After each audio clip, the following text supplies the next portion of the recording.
Hello everyone, welcome back to my channel. ये हमारा part 4 है of the chapter chemical kinetics और इस वीडियो में हम डिस्कस करेंगे about the molecularity of a reaction.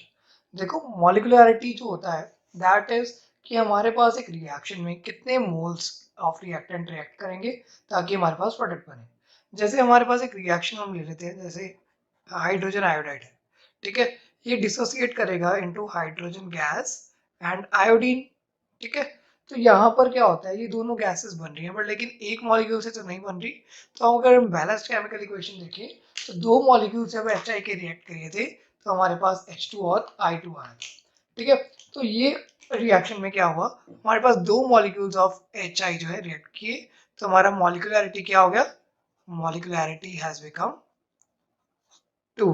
That is this is a biomolecular reaction. ये कौन सी रिएक्शन है, बायोमॉलिक्यूलर रिएक्शन है। ओके, अब हमारे पास जो है इसकी डेफिनेशन देख लेते हैं। इन सिंपल स्टेप्स हम इसकी डेफिनेशन देखेंगे, तो मैं यहाँ पर डेफिनेशन भी लिखूंगा। That is the number of atoms, the number of atoms, ions और मॉलिक्यूल्स, या तो कुछ एटम्स या आयंस या मॉलिक्यूल्स कुछ भी रिएक्ट कर रहे हैं, ठीक है। नंबर ऑफ एटम्स, आयंस और molecules that must collide with, that must collide, जो कि एक दूसरे के साथ कोलाइड कर रहे हैं, मतलब टकरा रहे हैं, विद ईच अदर साइमल्टेनियसली, ठीक है। इकट्ठे एक दूसरे के साथ कोलाइड कर रहे हैं simultaneously. That result into, that result into a chemical reaction, जिससे कि एक केमिकल रिएक्शन होगी। That is called the molecularity of that reaction, ठीक है। जिसमें कि हमारे पास कुछ एटम्स, आयंस या मॉलिक्यूल्स रिएक्ट करेंगे, जो कि कोलाइड करेंगे एक दूसरे के साथ। तो जब ये कोलिजन होगी इसके बाद हमारे पास एक केमिकल रिएक्शन होती है, तो उसे ही कहते हैं that number of molecules is called this molecularity of the reaction, ठीक है। इसमें एक और एग्जांपल लेते हैं। जैसे हमारे पास नाइट्रिक ऑक्साइड और ऑक्सीजन की रिएक्शन होती है टू फॉर्म नाइट्रिक एसिड, ठीक है।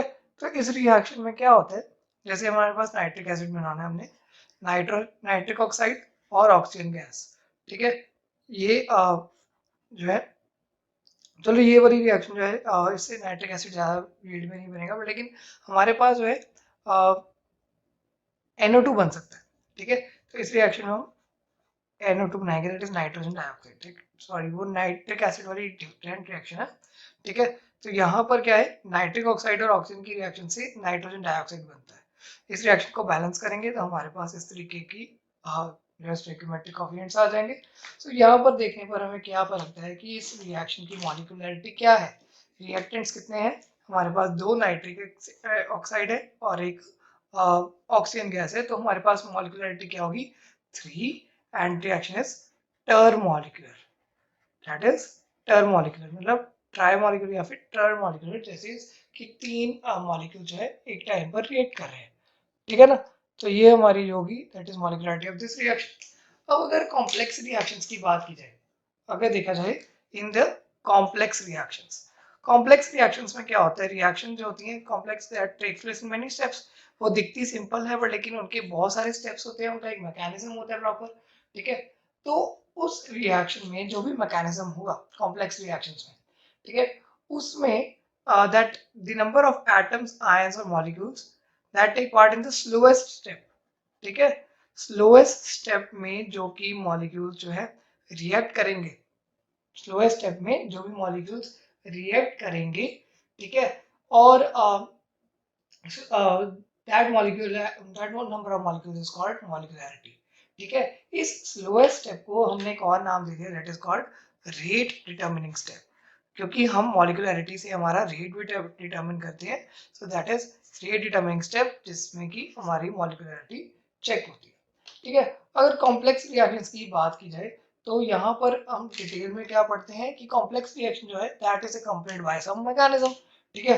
एक कॉम्प्लेक्स रिएक्शन जो है एक सिंगल स्टेप में तो हो नहीं सकती, तो उसमें बहुत सारे मैकेनिज्म्स आएंगे, ठीक है।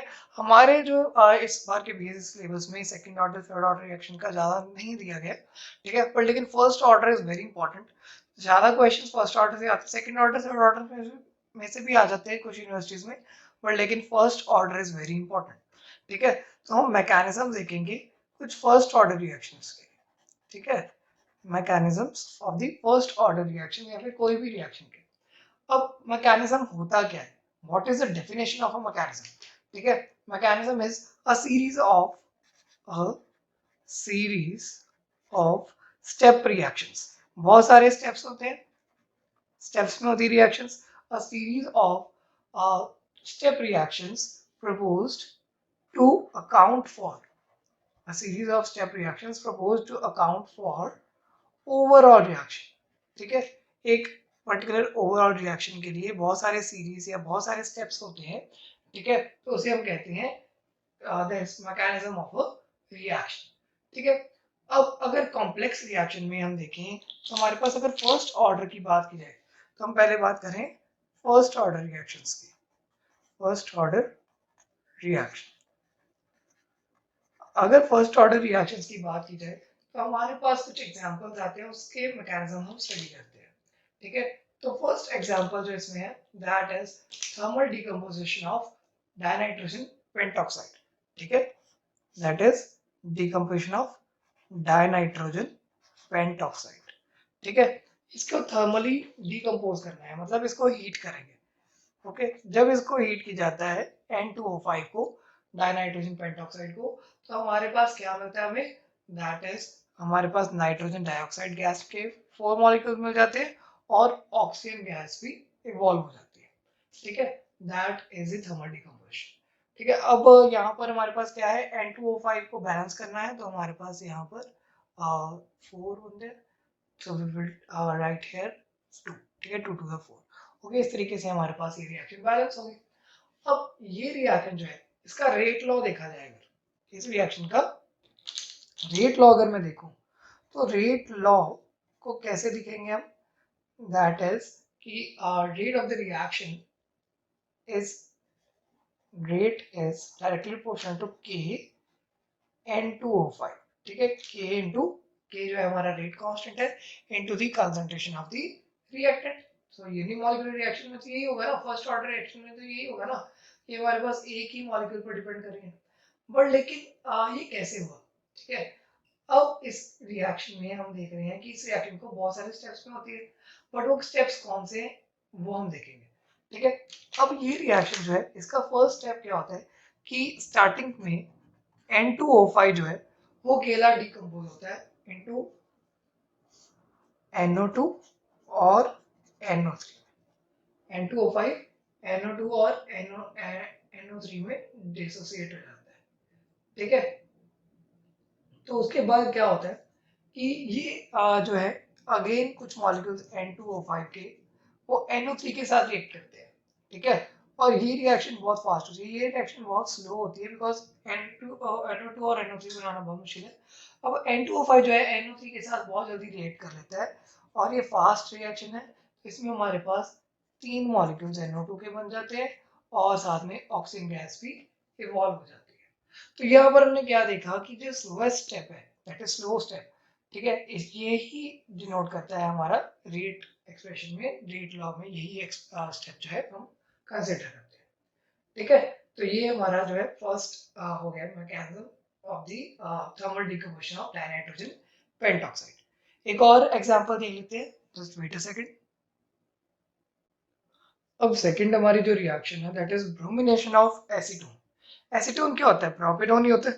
तो यहाँ पर CH3 double bond O CH3 that is propanone. इसमें हमने ब्रोमीन ऐड करना है, ब्रोमिनेशन करनी है। तो क्या होता है, हमारा जो ब्रोमीन है ये हमारे अल्काइलिक पार्ट के साथ जुड़ जाता है।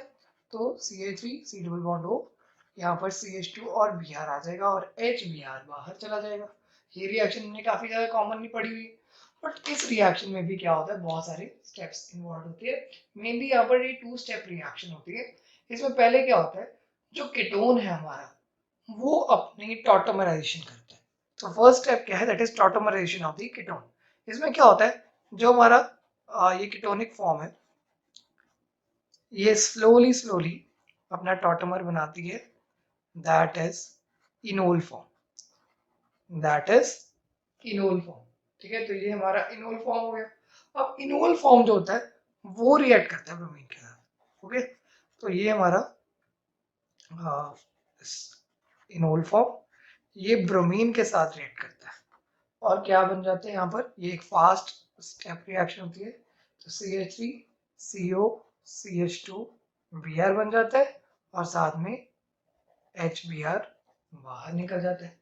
ठीक है, तो ये इस तरीके से हमारे पास ये रिएक्शन आ गई। अब इसमें भी हम देखते हैं कि इसका हमारा रेट एक्सप्रेशन क्या होगा। सो यहाँ पर हमारा रेट एक्सप्रेशन होता है that depends on slow step, that is directly proportional to K into acetone. ठीक है, तो ये भी एक ही मॉलिक्यूल पर डिपेंड कर रही है, तो that is a unimolecular reaction. अगर देख रहे हैं बायोमॉलिक्यूलर या फिर सेकंड ऑर्डर रिएक्शन में, ठीक है, तो सेकंड हमारा करेंगे हम सेकंड ऑर्डर रिएक्शन के बारे में।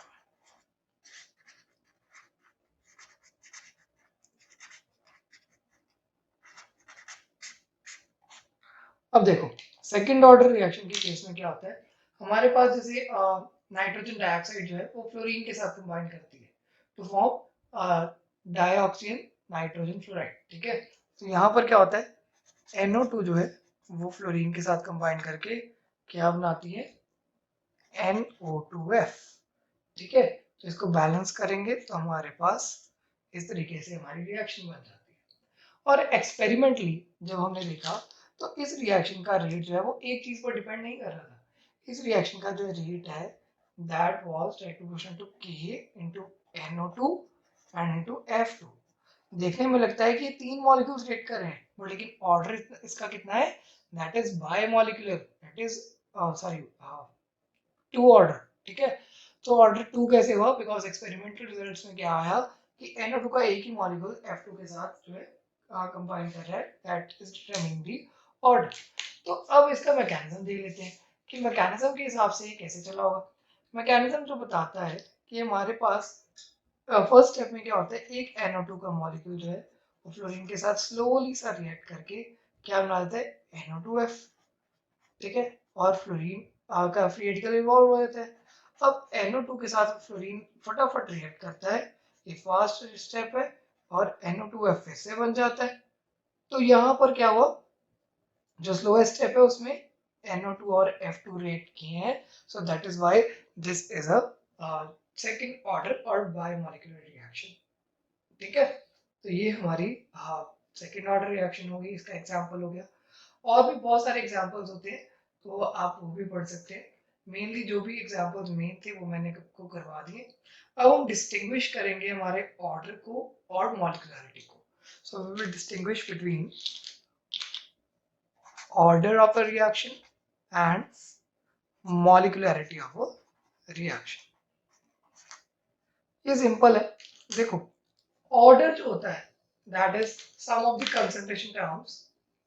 ठीक है, that is some of the concentration terms on which the rate of reaction actually depends। ठीक है, मतलब एक्सपोनेंट्स के ऊपर जो होते हैं हमारे रिएक्टेंट्स के एक्सपोनेंट्स होते हैं, रिएक्टेंट की कंसंट्रेशन के, उनको प्लस करके हमारा ऑर्डर आ जाता है। अब यहाँ पर क्या है, NO2 का एक है पावर और इसकी F2 की भी एक है, तो यहाँ पर ऑर्डर क्या हो गया, दैट इज 2। ठीक है, बट लेकिन मॉलिक्यूलरिटी ऑफ द रिएक्शन क्या है, that is the total number of species taking part in a reaction. ठीक है, तो यहाँ पर इस रिएक्शन में ऑर्डर क्या है 2 और मॉलिक्यूलरिटी क्या है 2 + 1 3। ठीक है, तो नंबर ऑफ मोल्स हमारे जो है वो हमारा मॉलिक्यूलरिटी होती है, और जब हम ऑर्डर देखते हैं एक्सपेरिमेंटल रेट के ऊपर जो भी कंसंट्रेशन के ऊपर पावर होती है उनको ऐड करके हमारा ऑर्डर आ जाता है। ठीक है, अब सेकंड क्या है कि ऑर्डर ऑफ द रिएक्शन जो है वो होल नंबर हो या ना हो। ठीक है, इसकी कोई ज्यादा मतलब गारंटी नहीं होती है। ठीक है, order can be whole number भी हो सकता है, और it can be a fraction also. Order जो है वो होल नंबर भी हो सकता है और एक फ्रैक्शन भी हो सकता है, पर लेकिन मॉलिक्यूलरिटी क्या होता है, that is always a whole number. Molecularity हमेशा एक होल नंबर ही होती है। अब ऑर्डर जो है that can not be calculated. ठीक है, only it is a experimental quantity, ये सिर्फ एक्सपेरिमेंटली डिटरमिन किया जाता है। ठीक है, और मॉलिक्यूलरिटी जो है वो कैलकुलेट की जा सकती है बाय द स्लोएस्ट स्टेप। ठीक है, so it can be calculated by theory, ठीक है। अब ऑर्डर जो होता है वो हमेशा ओवरऑल रिएक्शन का ऑर्डर होता है। Order of reaction is always for overall reaction, मतलब वो चाहे स्टेप पर डिपेंड कर रहे हैं, पर लेकिन हमेशा एक रिएक्शन का एक ही ऑर्डर होता है, ठीक है। पर लेकिन मॉलिकुलैरिटी की बात की जाए तो मॉलिकुलैरिटी जो है that is different from every different step, ठीक है। हर स्टेप के लिए एक डिफरेंट मॉलिकुलैरिटी होती है। लाइक ऊपर वाले मैकेनिज्म में देखें तो एसीटोन यहाँ पर एक रिएक्ट कर रहा है तो यहाँ पर एक ही मॉलिकुलैरिटी है, पर लेकिन यहाँ पर इनोल फॉर्म है और जो ब्रोमीन है वो दो रिएक्ट कर रहे हैं, ठीक है, तो यहाँ पर मॉलिकुलैरिटी 2 है। तो इस तरीके से मॉलिकुलैरिटी जो होती है it is only in the steps, ठीक है। ओवरऑल मॉलिकुलैरिटी हम कभी भी कैलकुलेट नहीं कर सकते, ठीक है। तो ये हमारा जो हो गया that is difference between order of the reaction and the molecularity of the reaction. तो यहाँ पर ये वाली वीडियो हमारी फिनिश होती है, ठीक है। In the next video we will do the next part. So thanks for watching the video, thank you so much.